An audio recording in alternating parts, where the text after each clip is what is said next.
Good evening. My name is David Becker. I'm a middle school ELA teacher at Panama Central School in Panama, New York.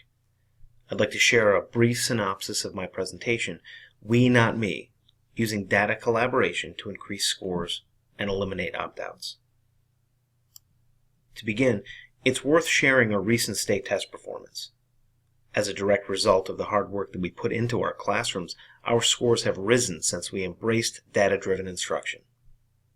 Our 7th grade cohorts improved from being slightly above average, a +3 compared to other districts around the state, to a +13 compared to the rest of the state.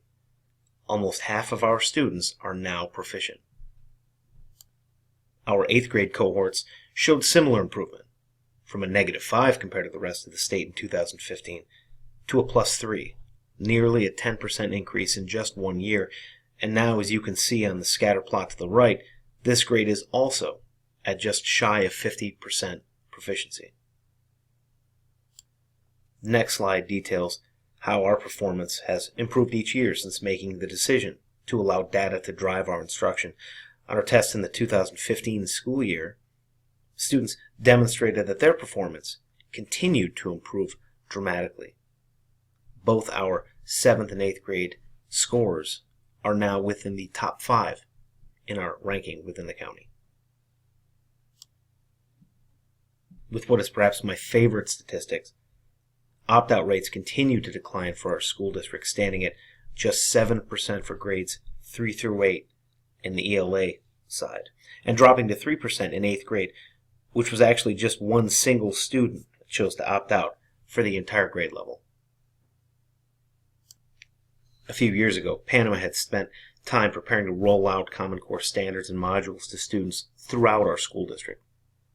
We're a small district with less than 500 students from universal pre-kindergarten to 12th grade. Despite the size of the student body, the work done to change our previous methods of instruction wasn't easy. One of the biggest changes dealt with teacher evaluations. At the start of the 2014 school year, teachers learned that more than a third of the faculty would earn a score in part based on how students performed on the 7th and 8th grade English Language Arts assessments. Due to our small size, both grade levels of ELA are taught by only one teacher, me. I remember being a little stunned by what this meant. Students' performance on these tests from my classroom would impact the ratings received by a wide variety of teachers, including art, physical and special education, as well as technology and Spanish. But throughout this process, I've never been alone. Our entire staff has come together to work with students to try to make their performance as strong as it possibly can be, and we've been successful. The first category of the presentation will deal with how we work together locally to improve our scores. Each stakeholder that fell within that 1/3 of staff whose grades would be affected took part in helping students improve their literacy performance.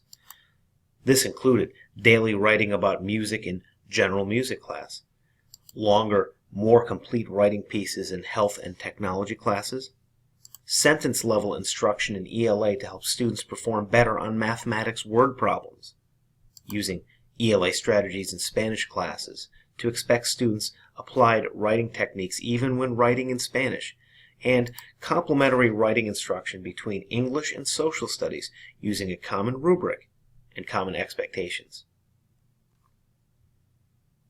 The next category of the presentation covers our regional work. Panama has a superintendent shared with the district next door, and together with other area schools, English teachers maintain a healthy relationship. We use this relationship to go so far as to grade each other's writing benchmarks once a quarter. Each teacher at each school selected prompts that address the weaknesses shown in their own students, supported by experience and data. After grading student work, each teacher returned to their classroom and returned the pieces with teacher comments and rubrics, and used writing conferences to meet with the students to make a plan for personal improvement tracked throughout each year. The final category will address some specifics that we use in our ELA classroom that have proven successful. This includes a district-wide template for writing paragraphs. We call this rates. Students that use this beginning in 3rd grade and use through high school the application of a thesis statement formula to help students write a compelling thesis statement to be used in any situation where an essay or long response is required. Continued use of the Gunning Fog Index, a mathematical formula that scores the sentence complexity of a piece of writing, and our writing conferences, where we work with students to review work over the previous period of time and make a plan to improve for the remainder of the year and beyond. I attended last year's Model Schools Conference and have already used some of what I learned to make changes for the 2016-2017 school year in our classrooms. In particular, Wendy Pillar's work on visual note-taking has provided something that all our staff can use across curriculums to standardize the notes that students take and that we can expect to get in return.